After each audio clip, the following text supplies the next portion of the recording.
Narito tayo ngayon upang matunghayan ang napakainit, nagbabaga at talaga namang usap-usapan at maraming pinaka-inaabangan na issue ni Ate Erica. Sa pagpapatuloy ng ating istorya ay kasalukuyan na kinakausap ni Kalingap Val Santos Matubang ang lolo ni Ate Erica na si Lolo Miguel. Kinakausap niya nga ito dahil kinakamusta niya ang pamumuhay ni Lolo Miguel simula iniwan sila ni Ate Erica. Gusto rin malaman nila Kalingap Val Santos Matubang ang latest update sa pamumuhay nila Ate Erica at ng kanyang mama. Gusto natin maging maayos kayo.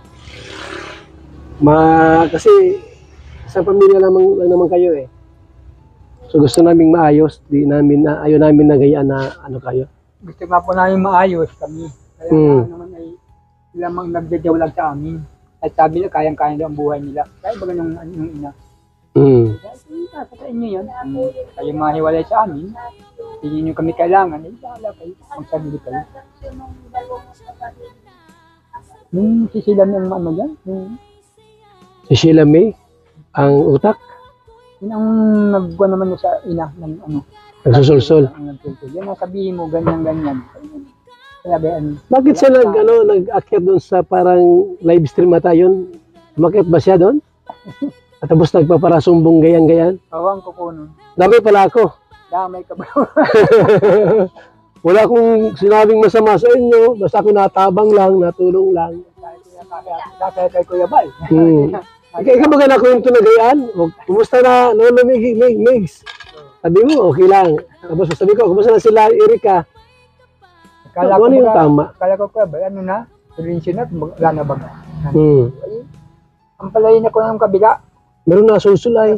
Tapos, kaaway na si Tunyakaw nila. Kaaway na si Tunyakaw, hindi na sila magkagayaan. Ganun. Magawa naman ng kabas-kabas. Lahat naman talaga po nang lumalabas sa social media picture ng Erica ay totoo. Tapos, ayaw niyang ma-issues siya. Silang gumagawa, Gumagawa naman. Tulad yan, yung nanay, nagsalita, di siyempre, haba naman yung kwento. Alam ko naman ang kuya kung hindi naman sa amin ang totoo. Kaya nga. Gaya nang wala daw siya pera sa bangko, ay bago sila binitawan ni ano yan? Jun A? Ni Jun A. Binangkuhan niyan si Erica ng pera, tapos pinakailan nila wala daw siyang bangko. Ibig sabihin, si Jun A, wala na ngayon sa kanila? Wala na po. Kasi sabi po ni Jun A, yung binigay sa kanilang pera ay tama na yun, hindi na niya dadagdagan sa kanila.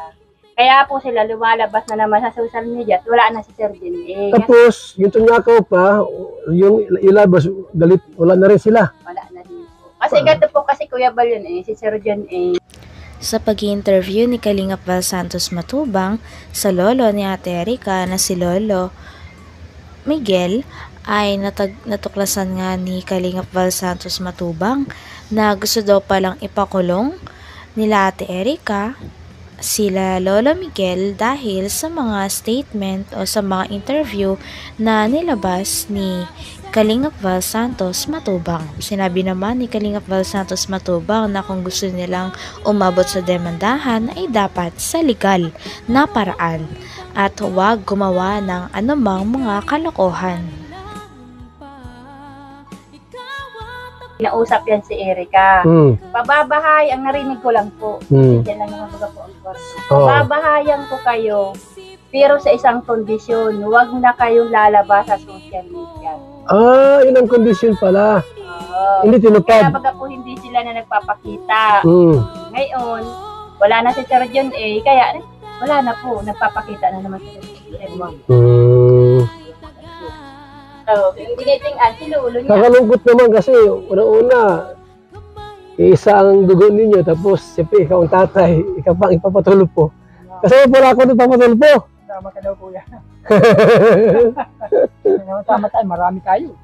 Sabi ko kay Marin. Basta libre pagkain saka pamasahe, masama ako. Sabi ko kay Marin, sa Marin Liga, bigyan mo ko ng pagkain doon. Hindi man si tulpo or ano. Dapat yan, kung gustong i-demanda sa formal. Di ba? Balabas tayo ng Di man yan hukom, di man yan tinatama sa government agency na hahatulan ka ng ganito. Siyempre, yung usapan, di mo kagad-agad dyan na ito paniniwalaan nila. Bawat panig, makikinig yun. Parang ako sa radyo, pag may lumapit na may problema, ano ba yung problema?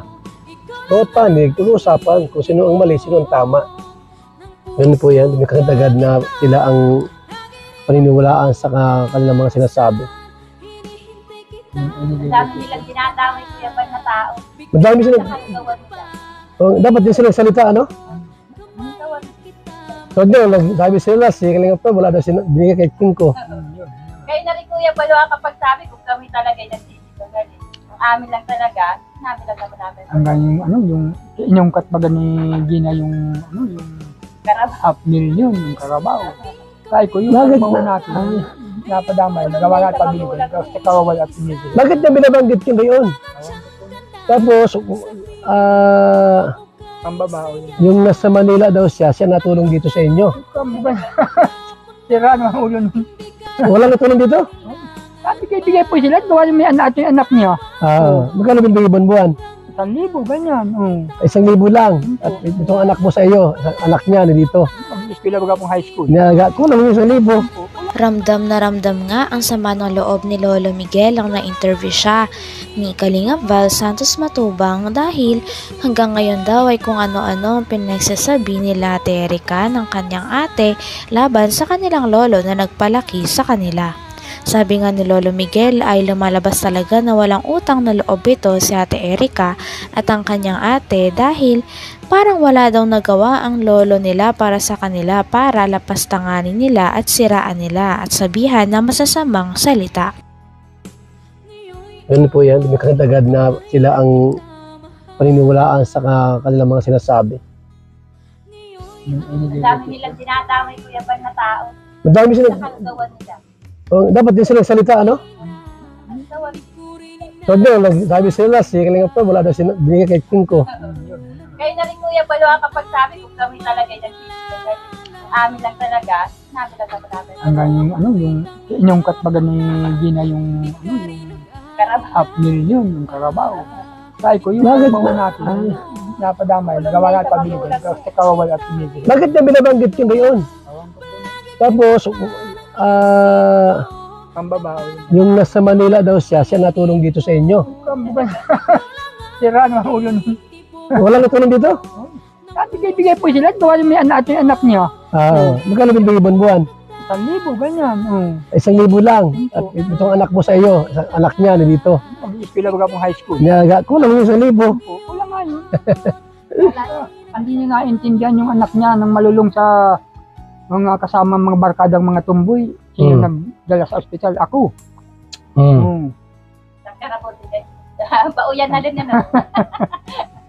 Nasira Karabaw talaga. sila ginawa ni lolo niya doon. Dapat di sila magsalita kontra sa inyo kasi una-una, kayo man ang ano niya, nagpalaki.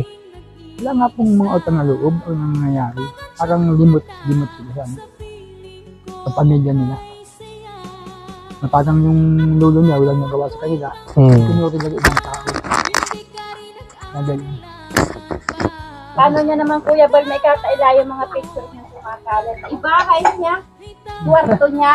Ano naman kung makukuha yun? Ay, totoo naman talaga siya mahilig siya sa tumboy. Diba? Kaya nga ni. Hindi sa inyo nagsimula yung kwento. Kung wala siyang ginagawa na kaya sabi na nadudurog sila. Sa kasalanan din po nila. Sila rin may gawa, ba't sila nadudurog? Tulad ngayon, siyempre, ikukontent sila tungkol sa mga sinasabi nila. Na ganyan, di ba? Tungkol sa inyo. Haba lang haba. Dapat ang maganda, manahimik sila para walang i-content. Hindi pag-uusapan. Gumagawa na naman sila ng Yung pinto yung ipasalasala. Salasala ba tama nga yung mga Hanggang dito na lamang muna ang ating napakainit, nagbabaga, pinakainaabangan at usap-usapan na latest issue ni Ate Erica. Maraming salamat sa inyong panonood. Hanggang sa muli. Bye!